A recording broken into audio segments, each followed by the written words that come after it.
आज 9 नवंबर 2025 दिन संडे रविवार हो गया, हिंदी तिथि पंचमी। और आइए बात करते हैं आज के मुख्य समाचार में देश भर की तमाम बड़ी खबरों पर नजर डालते हैं। देखिए दोस्तों, एक तो आज के दिन को दुनिया भर में वर्ल्ड फ्रीडम डे के रूप में मनाया जाता है, यानी विश्व स्वतंत्रता दिवस। और हमारे भारत में आज के दिन नेशनल लीगल सर्विस डे के रूप में मनाते हैं। भारत में हर साल 9 नवंबर को राष्ट्रीय विधिक सेवा दिवस मनाया जाता है, क्योंकि ये अधिनियम आज ही के दिन 1995 को लागू हुआ था। और आज देवभूमि उत्तराखंड राज्य का स्थापना दिवस भी है। 9 नवंबर साल 2000 में बना था उत्तराखंड देश का 27वां राज्य है। और आज इस मौके पर देश के प्रधानमंत्री नरेंद्र मोदी भी उत्तराखंड का दौरा करेंगे। यहाँ राज्य गठन के रजत जयंती कार्यक्रम में शामिल होंगे। आज 9 तारीख को ये समारोह का आयोजन होने जा रहा, तो रविवार को पीएम मोदी उत्तराखंड के देहरादून में इस कार्यक्रम में शामिल होंगे। और इस दरमियान उत्तराखंड राज्य को 8000 करोड़ से भी ज्यादा योजनाओं की सौगात देंगे। जमरानी व सोंगबांध परियोजना का भी लोकार्पण करेंगे। इन योजनाओं के बारे में ज्यादा डिटेल आप देख सकते हैं। और इसके बाद फिर परसों के दिन पीएम मोदी 11 नवंबर को भूटान देश की राजकीय यात्रा पर जा रहे हैं। भूटान की 2 दिवसीय यात्रा पर जाएंगे पीएम मोदी। भूटान के साथ दोस्ती और भारत भूटान के बीच विकास एजेंडों पर चर्चा होगी। 11-12 नवंबर को 2 दिन भूटान के दौरे पर रहेंगे। इस दरमियान भूटान के राजा और पीएम मोदी के साथ कई बैठकें भी होगी। विदेश मंत्रालय ने बताया कि दोनों देशों के बीच संबंधों को मजबूत करने की दिशा में ये अहम कदम माना जा रहा। पीएम मोदी की भूटान यात्रा कई मायनों में खास होगी। 2 दिवसीय इस यात्रा से भारत के भूटान संग रिश्तों को नई उड़ान मिलेगी। और इस दरमियान प्रधानमंत्री वहां भी 1020 मेगावाट हाइड्रो प्रोजेक्ट को लॉन्च करेंगे। भारत के प्रधानमंत्री नरेंद्र मोदी और भूटान के राजा दोनों मिल करके ये एक बड़े प्रोजेक्ट का उद्घाटन करेंगे, क्योंकि दोस्तों ये जो बड़ा पावर प्रोजेक्ट है ये भारत और भूटान दोनों देशों की साझेदारी में तैयार हुआ है। तो भूटान की ऊर्जा जरूरतों के साथ साथ भारत भूटान के आर्थिक रिश्तों को और मजबूत करेगा। तो दोनों देशों के बीच व्यापार, विकास, सुरक्षा और क्षेत्रीय मुद्दों समेत कई अहम मामलों पर चर्चा होती है। पीएम मोदी इस दरमियान भूटान के चौथे राजा के 70वें जन्मदिन में भी शामिल होंगे, है ना। चलिए अगला अपडेट देखिए। भाजपा के वरिष्ठ नेता लाल कृष्ण आडवाणी भी 98 साल के हो गए हैं। उनके जन्मदिन के मौके पर प्रधानमंत्री उनसे मिलने घर पहुंचे, जन्मदिन की बधाई भी दी।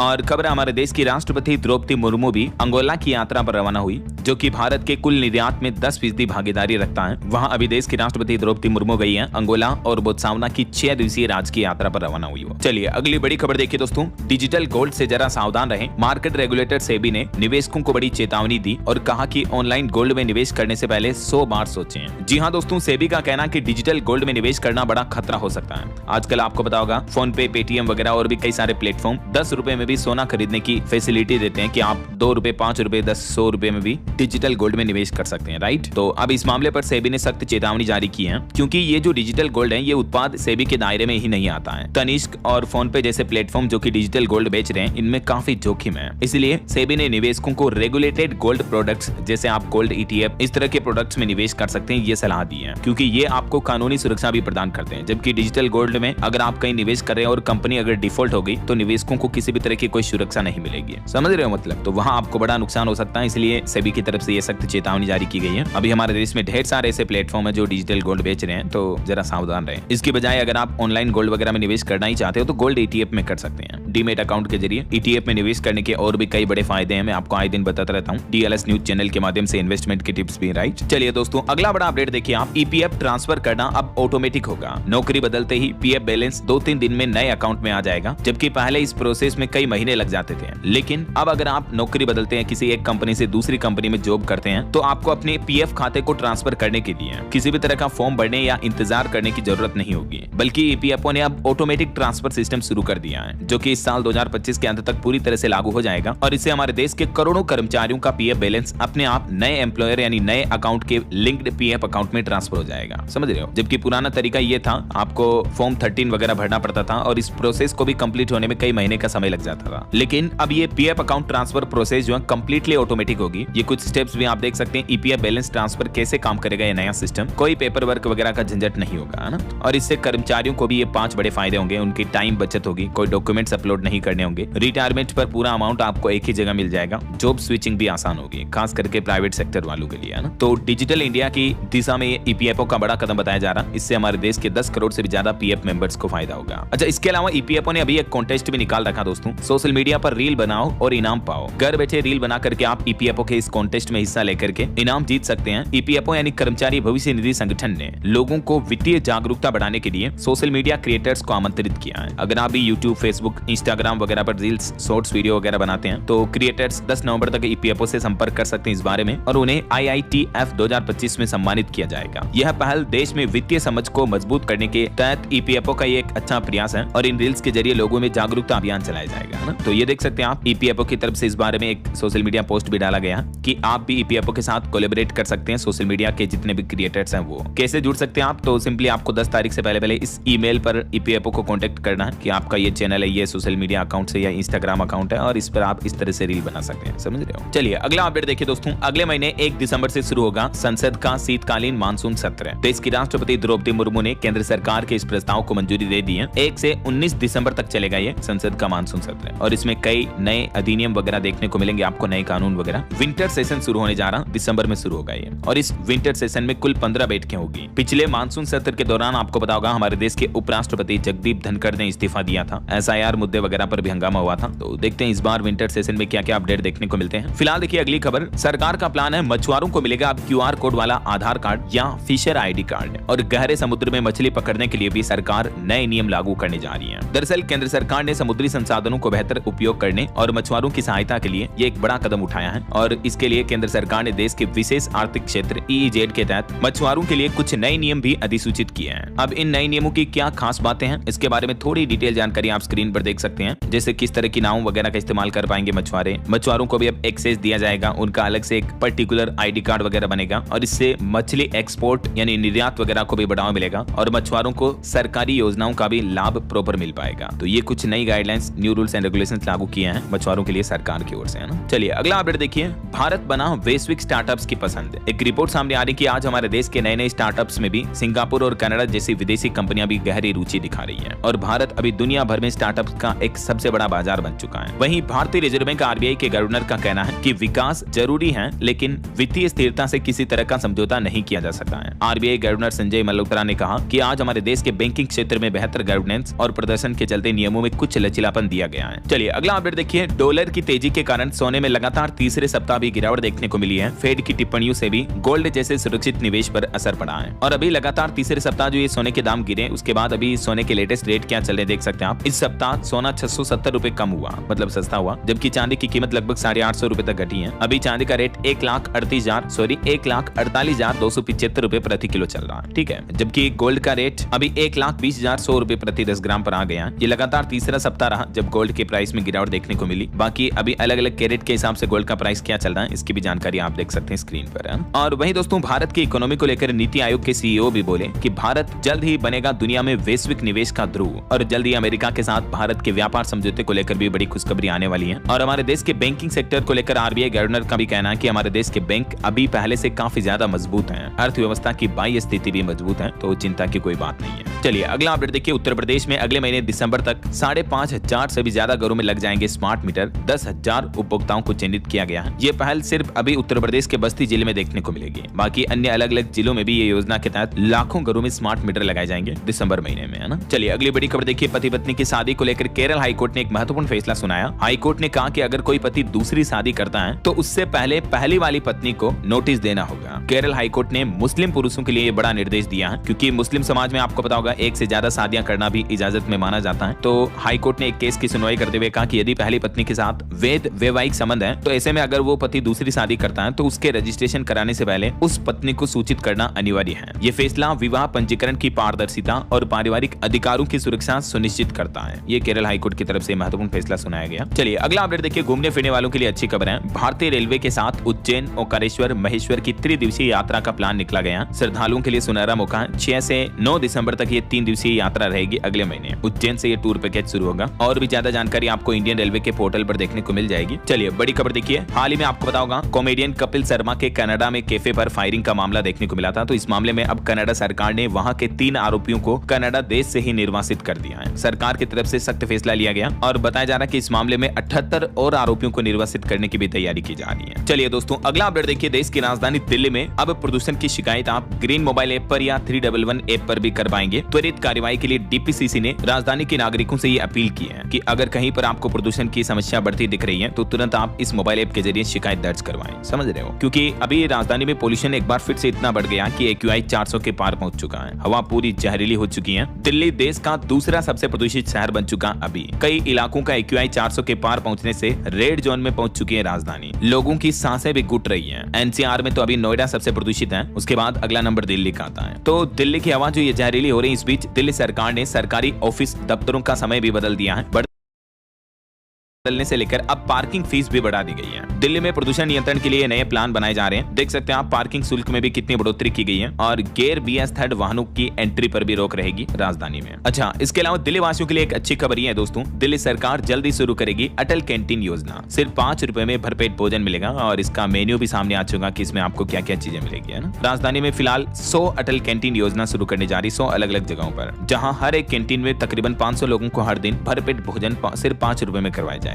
चलिए अगली खबर देखिए। बागेश्वर धाम के पंडित धीरेन्द्र कृष्ण शास्त्री अभी सनातन हिंदू एकता पदयात्रा जो निकाल रहे हैं, तो उनके साथ कई सेलिब्रिटी बड़े बड़े एक्टर भी जुट चुके हैं। ग्रेट खली से लेकर शिखर धवन तक ने उनको इस यात्रा में समर्थन दिया। जो रेसलर ग्रेट खली है वो भी इनकी यात्रा में शामिल हुए और पदयात्रा में पूर्व भारतीय क्रिकेटर शिखर धवन भी शामिल हुए हैं। इनकी तस्वीरें आप देख सकते हैं और केंद्रीय मंत्री मनोहर लाल से बातचीत करते हुए धीरेन्द्र शास्त्री की तस्वीरें भी देख सकते हैं आप। हरियाणा राज्य में धीरेन्द्र शास्त्री की पदयात्रा पहले दिन तकरीबन 10 किलोमीटर चली। वो बोले कि जातियों का अहंकार खत्म करना है। बीजेपी विधायक राम आएंगे भजन पर झूमे, ये कुछ मोमेंट्स देखने को मिले यात्रा में पहले दिन। चलिए मौसम के हालातों पर खबर देखिए दोस्तों अगली। राजस्थान में 2 दिन में पारा 10 डिग्री तक गिरा। मध्य प्रदेश के भोपाल इंदौर में तो रातों की सर्दियां काफी ज्यादा बढ़ गई हैं और राजधानी में तो पोल्यूशन रेड जोन के ऊपर पहुंच चुका है, मैंने आपको बताया। आगे मैं आपको बताऊंगा और भी पूरे मौसम समाचार विस्तार से। फिलहाल देखिए अगली खबर। पीएम नरेंद्र मोदी ने बीते दिन शनिवार को सुप्रीम कोर्ट में आयोजित निल्सा कार्यक्रम को संबोधित किया और इस सम्मेलन में पीएम ने अपने संबोधन में कहा कि कानूनी भाषा ऐसी होनी चाहिए जिसे आम लोग समझ सकें। जस्टिस विक्रम नाथ ने कहा कि जेलों में 70% कैदी ऐसे हैं जो अब तक दोषी नहीं हैं, मतलब जिन्हें कोर्ट अभी तक भी दोषी नहीं ठहरा पाई है, ऐसे लोग भी 70% ऐसे हैं जो जेल में बंद हैं और ये स्थितियां काफी गंभीर हैं। ये कहना खुद सुप्रीम कोर्ट के जस्टिस का, जरा देखिए आप। और पीएम मोदी ने भी कहा कि अब हमारा मकसद है देश में कानून कायदों को आसान करना ताकि आम लोग इन्हें समझ पाए, है ना। और वहीं देखिए दोस्तों, जम्मू कश्मीर में एक रेल दुर्घटना देखने को मिली। चलती ट्रेन से चील टकरा गई, विंड स्क्रीन टूटी, लोको पायलट भी घायल हो गया, फिर ट्रेन रोक करके चील को निकाला गया। ये वीडियो भी सामने आ रहा है, इसका देख सकते हैं आप। वहीं खबर देखिए, जम्मू कश्मीर के कुपवाड़ा में 2 आतंकियों को ढेर कर दिया। भारतीय सेना के जवानों ने ये घुसपैठ की कोशिश कर रहे थे। सर्च ऑपरेशन के दौरान सुरक्षा बलों पर भी इन्होंने फायरिंग की थी, तो जवाबी कार्रवाई में इंडियन आर्मी ने दोनों को उड़ा दिया। और खबर है, प्रधानमंत्री नरेंद्र मोदी को आशीर्वाद देने के लिए उत्तराखंड हरिद्वार से भी पहुंचेंगे साधु संत। 40,000 बीजेपी कार्यकर्ता भी शामिल होंगे। खास QR कोड के जरिए एंट्री मिलेगी। मैंने आपको शुरुआत में बताया था ना, आज 9 नवंबर को उत्तराखंड स्थापना दिवस रजत जयंती के मौके पर पीएम मोदी जो उत्तराखंड देहरादून पहुंचेंगे और यहाँ विशाल जनसभा को भी संबोधित करेंगे। तो इसी कार्यक्रम में काफी साधु संत भी आ रहे हैं हरिद्वार से जो उन्हें आशीर्वाद देंगे ऐसा। चलिए अगली बड़ी खबर देखिए। केरल हाईकोर्ट का एक और बड़ा फैसला कि अविवाहित बेटी पिता से गुजारा भत्ता नहीं ले सकती है। क्रिश्चियन पर्सनल लॉ भी इसकी इजाजत नहीं देता है। एक ईसाई पिता ने याचिका लगाई थी, तो उस मामले पर सुनवाई करते हुए केरल हाईकोर्ट ने कहा कि ईसाई धर्म मानने वाली अविवाहित बेटी यानी कुंवारी लड़की अपने पिता से किसी भी तरह का गुजारा भत्ता लेने का दावा नहीं कर सकती है। अदालत ने यह भी स्पष्ट कर दिया कि क्रिश्चियन पर्सनल लॉ में भी इसके लिए कोई प्रावधान नहीं है, जबकि मुस्लिम पर्सनल लॉ और हिंदू दत्तक एवं भरण पोषण अधिनियम में ऐसा हक मौजूद है। ये देख सकते हैं पूरा मामला क्या था, मतलब बेटी ने अपने ही पिता से गुजारा भत्ता हर्जाना लेने का केस ठोक दिया कोर्ट में। तो इस मामले पर सुनवाई करते हुए केरल हाईकोर्ट ने यह बड़ा फैसला सुनाया। और पर्सनल लॉ क्या है, हिंदू मुस्लिम वगैरह, इनके बारे में भी डिटेल आप देख सकते हैं। हालांकि हमारे हिंदू मुस्लिमों में अविवाहित बेटी की भरण पोषण की जिम्मेदारी पिता पर मानी जाती है, लेकिन क्रिश्चियन लॉ में ऐसा कोई प्रावधान नहीं है। और सुप्रीम कोर्ट का एक बड़ा फैसला देखिए। प्रॉपर्टी खरीदने बेचने का सिस्टम 300 साल पुराना है। इससे प्रॉपर्टी खरीदना सदमे जैसा है। हमें नए ढंग से सोचना होगा, नए विकल्प तलाशने होंगे। दरअसल हमारे देश में जो प्रॉपर्टी, जमीन, मकान, प्लॉट, संपत्ति वगैरह बेची जाती, खरीदी जाती, तो जमीनों वगैरह की रजिस्ट्री और इनके मालिकाना ढांचे के बुनियादी सुधार की जरूरत बताई है सुप्रीम कोर्ट ने। और कहा कि ये ब्रिटिश राज यानी अंग्रेजों के जमाने के जो कानून है, ये मौजूद ढांचा काफी भ्रम अकुशल है। अब हमें नए सिस्टम डेवलप करने होंगे प्रॉपर्टी खरीदने बेचने के लिए, है ना। चलिए अगली खबर देखिए। प्रधानमंत्री नरेंद्र मोदी काशी के दौरे पर पहुंचे। यहाँ पीएम मोदी ने एक बच्चे के कंधे पर हाथ रख करके उस बच्चे से कविता भी सुनी, हौसला बढ़ाने के लिए चुटकी बजाते रहे और 4 वंदे भारत ट्रेनों को भी हरी झंडी दिखाई। कुछ यूं रहा पीएम मोदी का ये काशी दौरा। वहीं बिहार चुनाव को लेकर कुछ अपडेट देखिए आप। समस्तीपुर में भी पीएम मोदी ने जनसभा का आयोजन किया। यहाँ सड़क पर वीवीपैट की पर्चियां मिली। चुनाव आयोग ने ARO को सस्पेंड कर दिया। सीतामढ़ी में पीएम मोदी बोले कि बिहार का बच्चा रंगदार नहीं बन सकता है। वहीं भारत नेपाल की सीमाओं को भी अभी सील कर दिया गया है। बिहार विधानसभा चुनाव को लेकर सीमा पर गश्त भी बढ़ाई गई। और इस बीच चुनाव आयोग का एक बड़ा फैसला देखिए। ऑनलाइन काउंटिंग फॉर्म जमा करने के लिए अब वोटर ID के साथ मोबाइल नंबर लिंक होना जरूरी होगा। इलेक्शन कमीशन यानी चुनाव आयोग की तरफ से ये नोटिफिकेशन भी जारी किया गया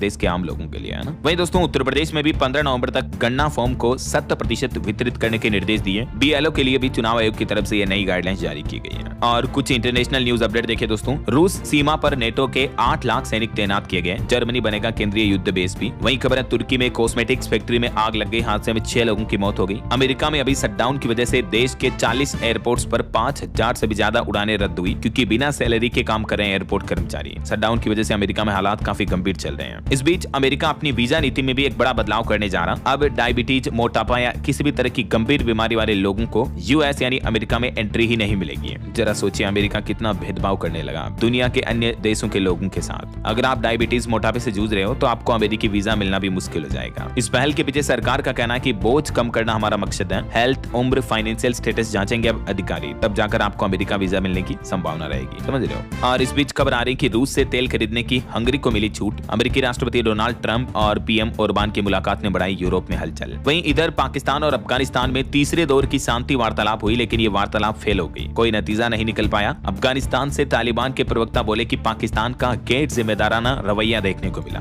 अगर पाकिस्तान ने हमला किया तो हम भी मुंह तोड़ जवाब देंगे। एक बार फिर से पाकिस्तान अफगानिस्तान के बीच कंट्रोवर्सी बढ़ती दिख रही है और काफी ज्यादा टेंशन का माहौल है। और वहीं दोस्तों ग्लोबल मीडिया में एक बड़ा दावा किया जा रहा कि भारत और इजराइल पाकिस्तानी न्यूक्लियर प्लांट पर भी हमले की तैयारी में थे, लेकिन इंदिरा गांधी ने परमिशन नहीं दी थी। 1980 के दशक को लेकर ये मीडिया में अभी चर्चा हो रही है। तो ये कुछ इंटरनेशनल अपडेट्स चल रहे हैं और बहरहाल अभी तो अपन कुछ और महत्वपूर्ण और काम की खबरें देखेंगे दोस्तों, लेकिन फिलहाल वक्त हो चला है आज के ताजा मौसम समाचार जानने का। और हाँ, एक छोटी सी रिक्वेस्ट आपसे ये है कि अगर आप DLS न्यूज चैनल से अभी तक भी जुड़े नहीं हो तो जुड़ जाइए, चैनल को सब्सक्राइब करके बेल आइकन जरूर दबा दीजिएगा और इस वीडियो पर एक लाइक और शेयर भी कर देना, ताकि आपको रोजाना की ताजा खबरें, महत्वपूर्ण मुख्य समाचार, काम के न्यूज अपडेट सबसे पहले आपके मोबाइल पर मिलते रहेंगे। ओके, और चलिए बिना टाइम वेस्ट किए सीधा आगे बढ़ते हैं मौसम अपडेट में। तो देखिए देश के ज्यादातर राज्यों में अब ठंड का मौसम शुरू हो चुका है। राजस्थान में तो 2 दिन में ही पारा 10 डिग्री तक गिरा। मैंने आपको बताया था ना, 5 शहरों में भी राजस्थान में सबसे ज्यादा सर्दी पड़ रही है और अगले 1 सप्ताह तक मौसम कुछ ऐसा ही रहने वाला है। बारिश वगैरह की चेतावनी राजस्थान के किसी भी जिले में नहीं है। इधर मध्य प्रदेश में मौसम की स्थितियां देखिए। MP के इंदौर में तो ठंड का 25 साल का रिकॉर्ड टूट गया। पिछले 25 सालों में नवंबर में इतनी सर्दी नहीं पड़ी इंदौर में। भोपाल में 10 साल का रिकॉर्ड टूटा। नवंबर की शुरुआत में ही मध्य प्रदेश के कई शहरों में तापमान में बड़ी गिरावट देखने को मिल रही है। और छत्तीसगढ़ में देखिए दोस्तों ठंडी हवाओं से पारा गिरा। अंबिकापुर में न्यूनतम तापमान 13 डिग्री तक पहुंचा। 3 दिन में 4 डिग्री तक और गिर सकता है टेम्परेचर। बाकी दोस्तों मध्य भारत और मैदानी इलाकों वाले राज्यों में अभी बारिश वगैरह की चेतावनी नहीं है। हालांकि दक्षिण भारत के कुछ राज्यों में बारिश हो सकती है। अगले 24 घंटों के दौरान तमिलनाडु, दक्षिण कर्नाटक, अंडमान निकोबार वगैरह यहाँ हल्की फुल्की बारिश देखने को मिल सकती है। और वैज्ञानिकों की एक बड़ी चिंताजनक रिपोर्ट सामने आ रही कि इस सदी के अंत तक 2.5 डिग्री सेल्सियस तक बढ़ सकता है वैश्विक तापमान। UN की रिपोर्ट में ये चेतावनी जारी की गई है, क्योंकि ग्लोबल वार्मिंग, क्लाइमेट चेंज वगैरह के प्रभाव के चलते आगे आने वाले कुछ सालों में दुनिया भर का तापमान बढ़ सकता है, गर्मी बढ़ेगी और, है ना। ओके, और चलिए मौसम के बाद आगे बढ़ते हैं खबरों में। कुछ मार्केट अपडेट्स पर नजर डालते हैं। देखिए बीते सप्ताह भारतीय शेयर बाजार में भारत की टॉप 10 कंपनियों में से 7 की वैल्यू 88,000 करोड़ कम हुई, क्योंकि स्टॉक मार्केट में गिरावट देखने को मिली है इसी वजह से। और बीते महीने अक्टूबर में गोल्ड ETF में भी 7,500 करोड़ का निवेश आया, जो कि 1 साल में 56% तक रिटर्न दिए हैं। वहीं खबर है हाल ही में जो वर्ल्ड कप में भारतीय महिला क्रिकेट टीम के खिलाड़ियों की जीत हुई, तो चैंपियन बनने से इन महिला क्रिकेटरों की ब्रांड वैल्यू 50% तक बढ़ चुकी है। ये रिपोर्ट आ रही देखिए आप, जेमिमा की वैल्यू 1.5 करोड़ और शेफाली की 1 करोड़ से भी ज्यादा हो गई है। स्पोर्ट्स न्यूज से कुछ और अपडेट देखिए आप। बंगाल सरकार ने वर्ल्ड चैंपियन ऋचा घोष को DSP बनाया, 34 लाख और बंग भूषण पुरस्कार भी दिया। विश्व विजेता ऋचा घोष अब बंगाल में पुलिस DSP होगी। Many congrats. चलिए आगे बढ़ते हैं खबरों में। देखिए बड़ी खबर, देखिए दिल्ली एयरपोर्ट के बाद नेपाल की राजधानी काठमांडू एयरपोर्ट पर भी तकनीकी खराबी देखने को मिली। शाम 5:30 बजे से उड़ानें रुकी। तकरीबन 100 अंतर्राष्ट्रीय और 250 घरेलू फ्लाइट्स पर असर पड़ा। अभी एक दिन पहले आपको पता होगा हमारे देश की दिल्ली एयरपोर्ट में भी पूरे दिन 12 घंटे से भी ज्यादा फ्लाइट्स प्रभावित रही थी, राइट। हालांकि इस पर एक रिपोर्ट सामने आ रही कि दिल्ली एयरपोर्ट की तकनीकी खराबी को टाला जा सकता था। एयर ट्रैफिक कंट्रोल ने दावा किया कि जुलाई में इसको लेकर अलर्ट किया था, लेकिन सिस्टम को अपग्रेड नहीं किया गया। और वहीं खबर देखिए, चीन का तीसरा एयरक्राफ्ट कैरियर फुजियान चाइना की नेवी में शामिल हुआ। हिंद महासागर से ताइवान तक बढ़ेगा इससे चीन का दबदबा, और भारत के लिए भी इससे 5 बड़ी चुनौतियां सामने आएगी। वैसे भारत को लेकर एक अच्छी रिपोर्ट सामने आ रही कि भारत अभी दुनिया के शीर्ष 5 रिफाइनिंग देशों में शामिल हो चुका है। खुद केंद्रीय मंत्री की तरफ से यह बड़ी घोषणा की गई। और वहीं खबर है दोस्तों, भारत के chess champion D Gukesh FIDE chess world cup से बाहर हुए। हुई है। 2 साल बाद घर में खेल रहे थे। हरे कृष्णा और प्रणव राउंड 32 में पहुंचे हैं। घर में मतलब अभी हमारे देश भारत में गोवा में ये मैच चल रहा था, तो इससे अभी ये बाहर हो गए हैं ना। और खबर देखिए, देश के रक्षा मंत्री राजनाथ सिंह बोले कि सच बोलकर ही सार्थक राजनीति संभव है। बिहार के रोहतास में झूठ बोलने वाली पार्टियों में जेडीयू का नाम जुबान से निकला। रक्षा मंत्री राजनाथ सिंह ने बिहार में ये चुनावी जनसभाओं को संबोधित किया और इस दौरान ये बातें कही। और मोबाइल फोन लॉन्चिंग पर खबर आ रही है दोस्तों, Realme GT8 Pro phone Bharat में 20 नवंबर को लॉन्च होगा। इस स्मार्टफोन में 200 megapixel telephoto camera, 7000 mAh battery और भी कई एडवांस फीचर मिलेंगे। अनुमानित कीमत इसकी 35,000 तक हो सकती है। चलिए खबर देखिए, उत्तर प्रदेश के इस जिले में 442 हेक्टेयर जमीन पर बनेगी टाउनशिप। एडीए की तरफ से कब्जा लिया गया। यूपी के आगरा में ये टाउनशिप बनाने का प्लान किया जा रहा है। और खबर देखिए, चंद्रयान 2 ने भेजा डेटा, भविष्य के चंद्र मिशनों में मिलेगी मदद। जी हाँ, भारतीय अंतरिक्ष एजेंसी इसरो को बड़ी सफलता मिली है। चांद की सतह पर जल, बर्फ से लेकर और भी कई रहस्य उजागर बड़ी घोषणा की गई है। उत्तराखंड में कच्चे रास्तों को पक्का किया जाएगा, मतलब यहाँ सड़कें बनाई जाएगी, है ना। और वही खबर देखिए दोस्तों, राजस्थान में अब 2 से ज्यादा बच्चों वाले माता पिता भी बन सकेंगे महापौर। नया अध्यादेश लाने की तैयारी में है भजनलाल सरकार। और पश्चिम बंगाल में जल्दी शुरू होगा 100 दिन रोजगार योजना पर काम। कलकत्ता हाईकोर्ट ने केंद्र सरकार को इस बारे में निर्देश भी जारी किया।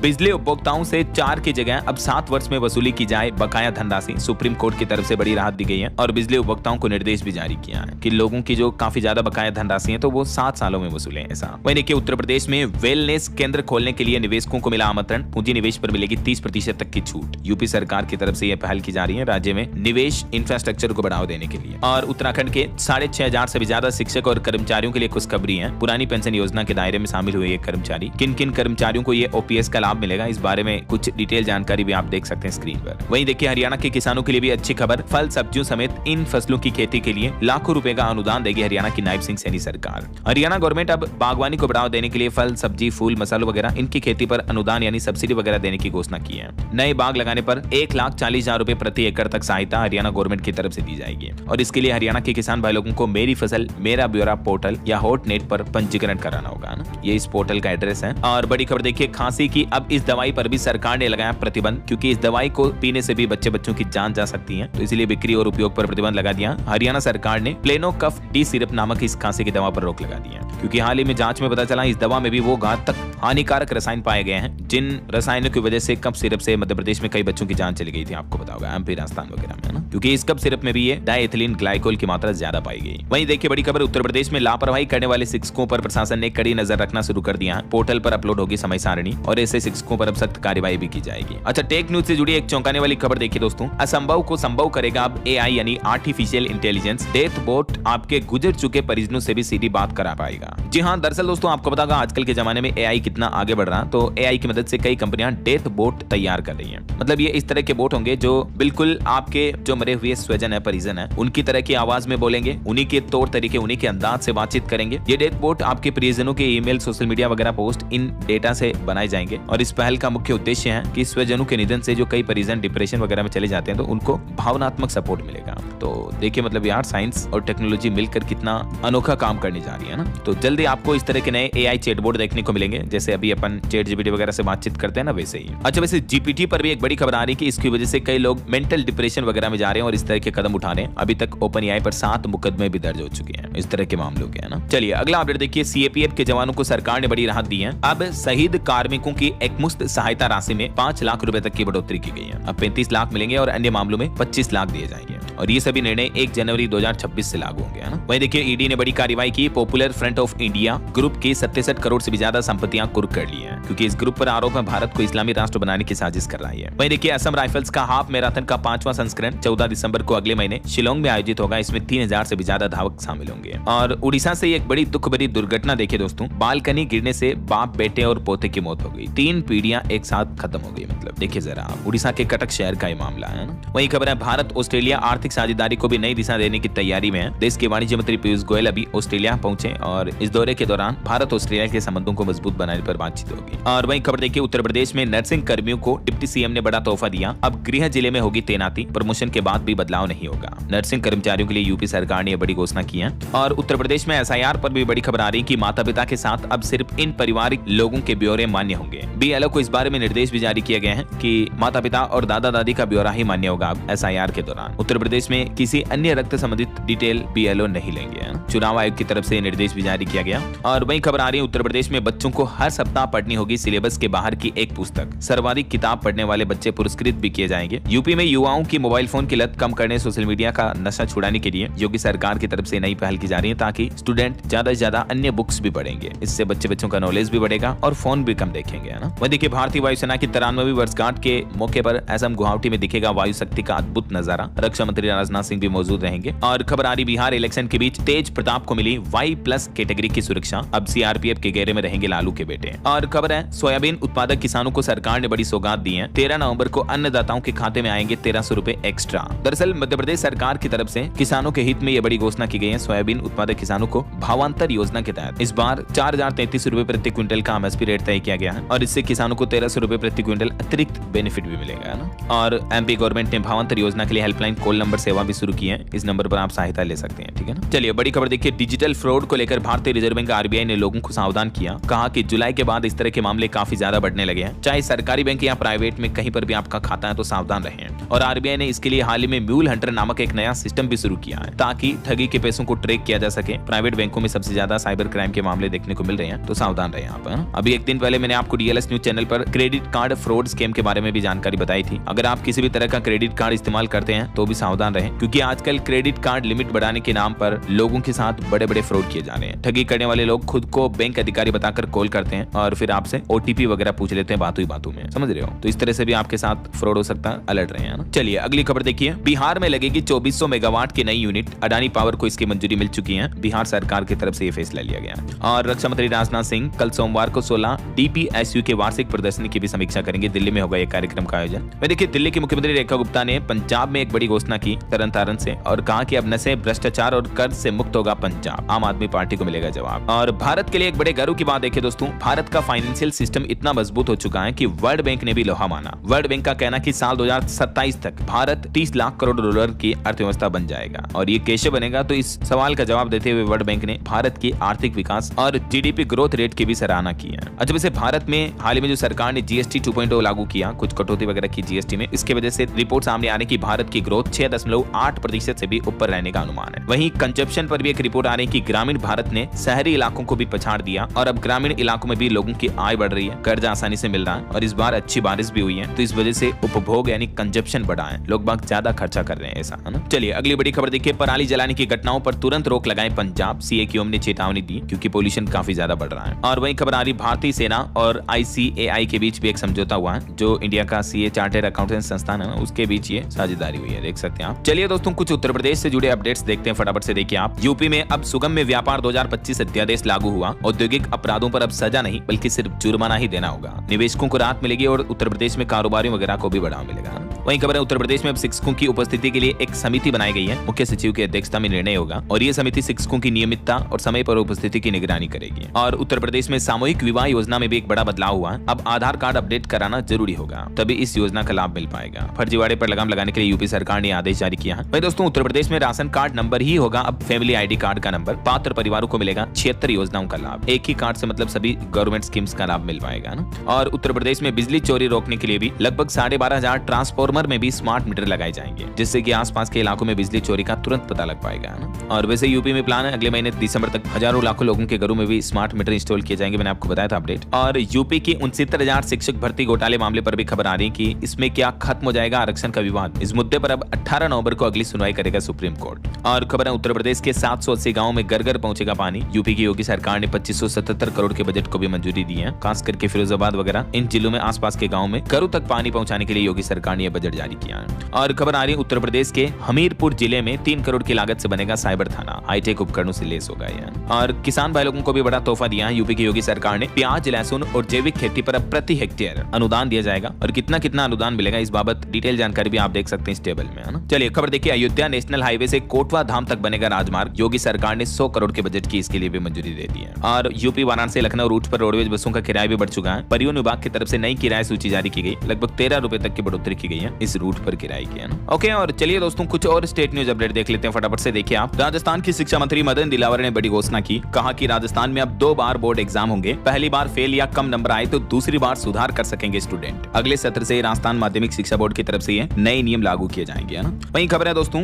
राजस्थान में हाल ही में हुई 15 मौतों पर सुप्रीम कोर्ट ने स्वतः संज्ञान लिया। PIL दर्ज हुई। 10 नवंबर को इस मुद्दे पर सुनवाई होगी। जो फलोदी में ट्रक से टकराया था ना टेम्पो ट्रेवलर, उस मामले पर सुप्रीम कोर्ट सुनवाई करेगा। और खबर देखिए, मध्य प्रदेश में MPPSC 2023 का रिजल्ट जारी हुआ। अजीत मिश्रा बने टॉपर, सागर के यशपाल की तीसरी रैंक रही। छत्तीसगढ़ में बिना ट्रेड लाइसेंस नहीं चला पाएंगे दुकान। सरकार ये नया नियम लागू करने जा रही है। गुमटी से लेकर मॉल तक की दुकानों सभी के लिए नियम लागू होगा। 10 से 30 हजार तक सालाना लाइसेंस शुल्क देना होगा। 192 निकायों में ये नियम लागू होने जा रहे हैं। देख सकते हैं आप, ज्यादा जानकारी इस बारे में, हर तरह की दुकान के लिए अब ये लाइसेंस लेना कंपलसरी होगा। वहीं देखिए, छत्तीसगढ़ के मुख्यमंत्री विष्णुदेव साय की कैबिनेट बैठक होगी 14 नवंबर को, जिसमें धान खरीदी, जनजाति गौरव दिवस की तैयारियों के साथ शीतकालीन सत्र पर भी चर्चा हो सकती है। छत्तीसगढ़ में कांग्रेस का नेशनल टैलेंट हंट प्रोग्राम भी शुरू हुआ। युवाओं को पार्टी प्रवक्ता बनने का मौका होगा। 21 नवंबर तक ऑनलाइन आवेदन कर सकते हैं। लीगल सिस्टम में आएगा AI। झारखंड व IIT का एक MOU साइन हुआ है। वहीं उत्तर प्रदेश में किसानों की फार्मर रजिस्ट्री 15 नवंबर तक करवाना अनिवार्य होगा। मुख्य विकास अधिकारी की तरफ से निर्देश जारी किए गए। बिना रजिस्ट्रेशन के अब किसानों को इन सरकारी योजनाओं का लाभ नहीं मिलेगा। प्रधानमंत्री किसान सम्मान निधि वगैरह। और देखिए, यूपी आगरा में भी डेंगू के 14 मरीज मिले। स्वास्थ्य विभाग ने एडवाइजरी जारी की। मलेरिया के भी 5 नए मरीज मिले। स्वास्थ्य विभाग का कहना है कि मच्छरों से बचाव करें, क्योंकि अभी बारिश का मौसम खत्म हुआ ही है, तो तेज ठंड पड़ेगी, तब तक मच्छरों का प्रकोप ज्यादा रहता है। और बिहार चुनाव के बीच तेज प्रताप को Y+ सुरक्षा मिली, बताया मैंने आपको। झारखंड राज्य में भी मौसम शुष्क रहेगा, घना कोहरा छाएगा। हरियाणा पुलिस का ऑपरेशन ट्रैक डाउन अभी भी जारी है। 2 दिन में 56 कुख्यात बदमाशों को पकड़ा, 602 को जेल पहुंचाया। और देखिए, पंजाब हरियाणा हाईकोर्ट का बड़ा फैसला कि प्रेमी जोड़ों की सुरक्षा करना अब अहम जिम्मेदारी होगी। आवेदन मिलते ही एक्शन लें। पंजाब हरियाणा हाईकोर्ट ने स्पष्ट किया एक केस की सुनवाई करते हुए कि जो कपल होते हैं प्रेमी जोड़े, उनकी सुरक्षा हर हाल में सुनिश्चित की जाए। वहीं देखिए, पंजाब के हरमनप्रीत अमनजोत संघ हरलीन को भी मिलेंगे 1.5 करोड़। पंजाब सरकार कैश अवार्ड संघ जॉब भी ऑफर करेगी वुमेन वर्ल्ड कप विनर्स को। और खबर है दोस्तों, उत्तराखंड में अब स्वच्छ होगी गंगा और उसकी सहायक नदियां। सीधे नदी में नहीं छोड़ा जाएगा दूषित पानी। सभी STP की होगी निरंतर निगरानी। आज रजत जयंती के मौके पर उत्तराखंड पहुंच चुके हैं PM मोदी भी। यहां 8,000 करोड़ से ज्यादा की योजनाओं की सौगात देंगे। और देखिए, हिमाचल प्रदेश में नर्सों के लिए ओवरसीज रोजगार प्रोजेक्ट शुरू हुआ। शिक्षा मंत्री बोले अब विदेश में काम करने का सपना हकीकत में बदल सकेगा। वहीं दोस्तों, एजुकेशन पर खबर आ रही। ONGC में 2743 पदों पर भर्ती के लिए आवेदन की आखिरी तारीख बढ़ चुकी है। अब 17 नवंबर तक आवेदन किया जा सकेगा। ठीक है, ओके। और अंत में आज के राशिफल पर नजर डाल लेते हैं। देखिए, वृष राशि वालों को धन लाभ मिलेगा। मीन राशि वालों को अचानक फायदा होगा और सिंह राशि के लोगों को भी प्रमोशन की खबर मिल सकती है। और भी कुछ अलग अलग राशियों का राशिफल आप देख सकते हैं स्क्रीन पर। और हाँ दोस्तों, और इसी के साथ ही अगर आपको वीडियो अच्छा लगा तो इसे लाइक करना, शेयर भी करना, टिक करके बेल आइकन जरूर दबा देना। रोजाना ऐसी इन्फॉर्मेटिव जानकारियां, महत्वपूर्ण समाचार देखते रहने के लिए। ओके, ख्याल रखिएगा अपने आप का, अपने परिवार का। मिलेंगे अगले नेक्स्ट अपडेट में, तब तक के लिए जय हिंद, जय भारत, वंदे।